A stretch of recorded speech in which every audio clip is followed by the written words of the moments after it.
Fellas, AC here. Welcome to another review. Today I'm going to review a fragrance which has been in existence for more than 40 years. It was released in 1973 and it's Paco Rabbane Pour Homme Vintage. Now this bottle is from the 80s. How do I tell that? You see that letter R? The bit of glass is basically slightly, it's as if elevated, It's a bit raised, if you like. I don't know whether I can capture that. Should be able to capture that. So that's the bit. That's how I know this is pre-second edition. So the second edition was launched in 1992. The current formulations come in a green bottle. I've sampled that and I'll tell you the differences. So let's talk about Paco Rabbane Pour Homme. This is a splash bottle. I like everything about this bottle. So this was created by Jean Martel. Now Jean Martel, oh my god, this is amazing. So Jean Martel, got a bit on my nose, created a few good ones like Dior's Dune, Dior Joule. So if you like fragrances like that, and if you haven't sampled them, then if you like Kouros, Zara Pour Homme, basically these fragrances are known as fougere, and this is a proper fougere.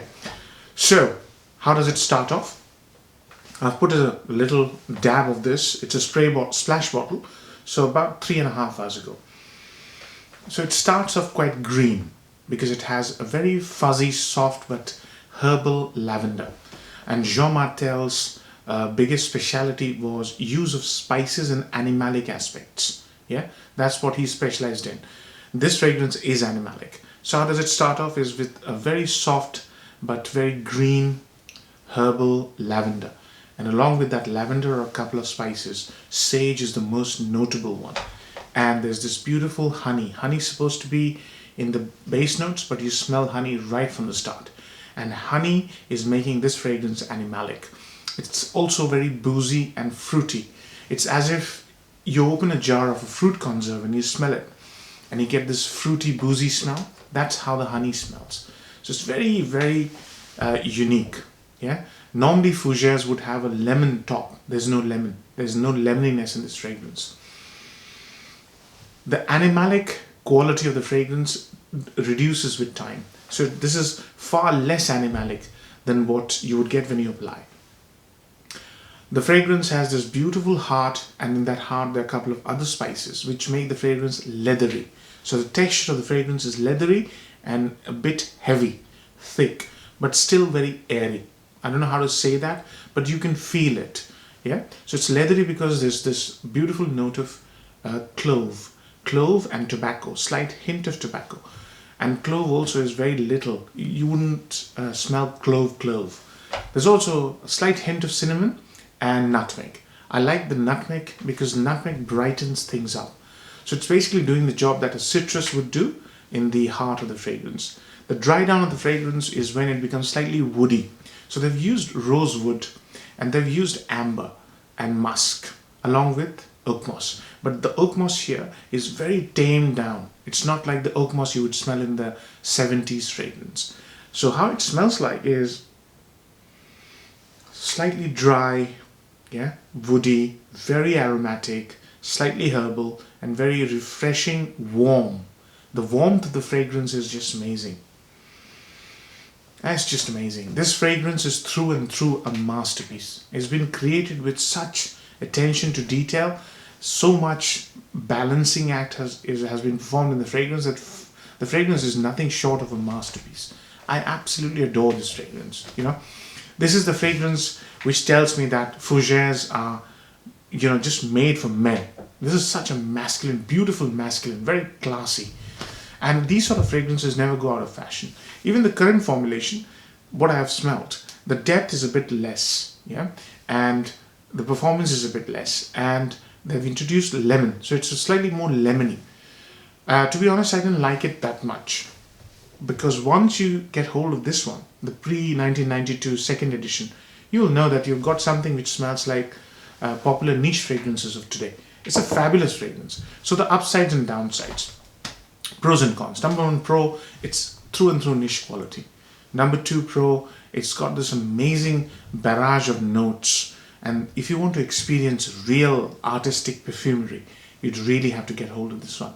It's got so many notes. The geranium in the middle, when it combines with the clove and leather, it's just stunning. If you want to learn proper fougère, you really want to get this your nose onto this one. So that's the second one. The third one is the versatility. I have owned this fragrance bottle for about 3 years now. And I've worn this in almost any weather. When it rains, when it shines, when it's very snowy, it performs, it smells just amazing. It smells a little bit different in different weather. For example, in the heat, the animalic notes subdue and the floral notes come up a bit more. So it smells different and it's versatile. So those are the three big pros. The biggest one for me is this is through and through niche quality. And it's very rich and opulent. I just adore this fragrance. The downsides, the animalic quality of the fragrance, which is there right from the start. There is no escaping that. So if you don't like slightly animalic scents like musk, animalic musk and animalic honey, then you would not like this one. The second one is this is sort of old-fashioned fragrance, right? So people who are very used to modern day fragrances, they probably won't like this one, or they might shy away from this one thinking this is a bit old-fashioned. But you know what? In my experience, these are the sort of fragrances that get you the attention. Girls always get curious about men wearing fougère because it's so different to their nose.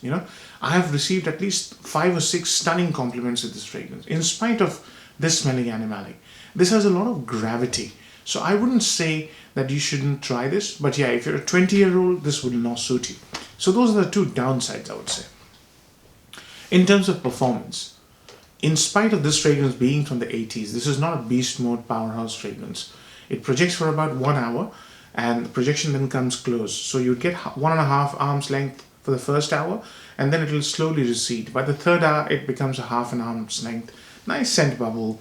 So it's not a huge projector, but it lasts a very long time and the sillage is just amazing because it's a splash bottle. I like to wear it under my shirt and in terms of longevity, I get about 14-15 hours. Easy. It's a very long-lasting fragrance. So you get all those 3 phases I described. And value for money is tremendous. You could get a vintage bottle easily. If you go for, this is a 60 ml bottle. I got mine about 3 years ago for £39. So you can still, if you look and you're patient, you'll get it for quite a reasonable price. So value for money is very high for what you're getting. So I think compliment factor, I told you, these are the fragrances that get women curious. But you don't expect to get a compliment from a 20-year-old because she may or may not like it. And compliments, again, are very subjective. It depends on your weather conditions, who's smelling you, how you're dressed, and how you interact with others. So there are many factors, right? For me, it works. Marks out of 10, I'm going to give it a 9 out of 10. It's one of the most finest fougère fragrances I own and I've tried. Hope you like the review, fellas. Take care. Bye-bye.